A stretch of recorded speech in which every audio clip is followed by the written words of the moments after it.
Now listen to two students discussing the article.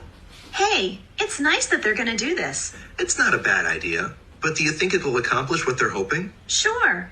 I mean, the dormitories all have their own lounges, and think about how much time students spend there and how many people they meet. Yeah, I got to know a lot of people in my dorm during my first semester, just watching TV and taking study breaks in the lounge. Right. Those dorm lounges are really central to student life, and I met people there that really helped me with my schoolwork, too. Students who live off campus don't have anything like that. That's true. Plus, I like the idea of posting stuff. You know, things like notices from students who want to get together with other students to share car rides to campus. Yeah, rideshare information could be helpful. Absolutely. If students knew about ride shares, they could save money getting to campus because a few of them could travel in one car. The woman expresses her opinion about the university's plan. Briefly summarize the plan, then state her opinion about the plan, and explain the reasons she gives for holding that opinion. The university is going to provide students with lunch so they can enjoy the same advantages as those who live in a dorm. And also there is a bulletin board available in the lounge for students to post useful information. And the woman in the conversation agrees with this idea. Firstly, she mentions that for students who live in a dorm, they spend a lot of time in the lounge, meeting people, watching TV together. And the lounge is pretty central to students' life, and they can just work on their schoolwork together. And the second thing, she thinks that it's a good idea for students to post stuff on the bulletin board, such as if they want to come to the school together, like share a car ride, all the information can be posted on the board. And in that way, students can save money because they can travel in a car to school. So that's basically what a conversation is all about.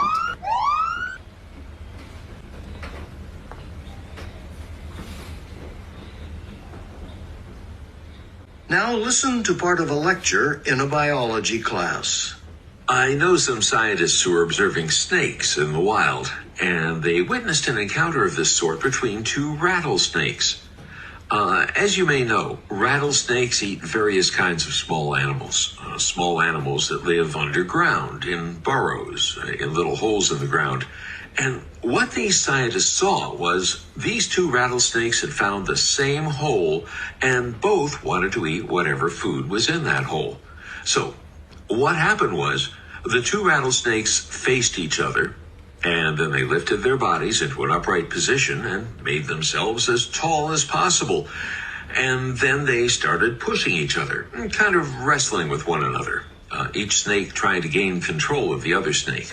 And what's interesting is that during all this pushing and shoving and maneuvering, neither snake ever tried to bite the other snake. Neither snake ever tried to injure the other snake. So then, after this went on for a while, one of the snakes finally gained control of the other snake, pushed it to the ground and held it there. At this point, the snake that was on top could have easily bitten the other snake. But it didn't. Instead, it just released the other snake, just let it go. The snake that had lost just slithered away, and the snake that had won went down into the hole to look for food. Explain how the example in the lecture illustrates agonistic behavior. Please begin speaking after the beep. Agonistic behavior is a biological term which is used for animals to resolve conflicts, and they'll decide which one is more powerful without harming each other. And the listening, the professor gives an example about two rattlesnakes who want to eat the food in the same hole. In the beginning, the two rattlesnakes would face each other and lift their body to an upright position, and then they start pushing and wrestling against each other to gain control. But in this whole process, neither snake tends to bite the other snake. They wouldn't injure each other. And after going for a while, one snake would gain control and just release the loser, and then the loser would just slither away and to find another hole to eat their food. So that's what the agonistic behavior is all about. To part of a lecture from a business class. All right, so a good salesperson needs to know how to talk to customers effectively. Sometimes customers looking to buy products will raise concerns, things that may be keeping them from buying the product.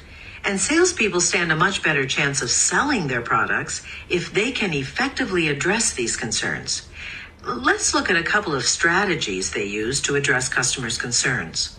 Okay, now one strategy is to point out something special about the product, something that outweighs the customer's concern, like a special feature.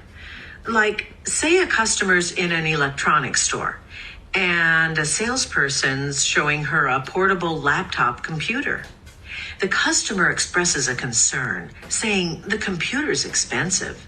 Well, that's true, but the salesperson can provide information to outweigh the concern about the price by pointing out how fast the computer is, how much work it can get done in a short time. This special feature may outweigh the customer's concern, convince her that it's worth the price, so she's more likely to buy it. Now, another strategy is to demonstrate something about the product.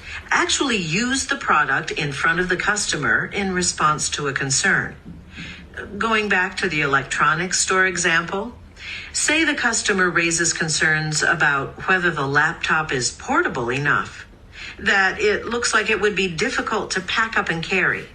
Well, the salesperson could address this concern by unplugging the computer, putting it into its carrying case, and slinging it over his shoulder, right in front of the customer. That is, he can demonstrate how easy it is to transport. This demonstration may help eliminate the customer's concerns about buying the computer. Please begin speaking after the beep. The professor from business class talks about two strategies for salespeople to address consumers' concerns. The first strategy is to point out something special about a product in order to outweigh the concerns. Like if a customer comes into an electronics store wanting to buy a portable computer, but at this point, the consumer may think the price is a little high, and then the salesperson can actually introduce some information about this computer to outweigh the price concern, like how fast the computer can work and how much work the computer can solve. And then the consumer will be convinced that the computer is worth the price. And the second strategy is to make a demonstration right in front of the consumer in response to a concern. Let's say the salesperson can just unplug a computer and sling the computer case over his or her shoulder to prove that the computer is portable enough.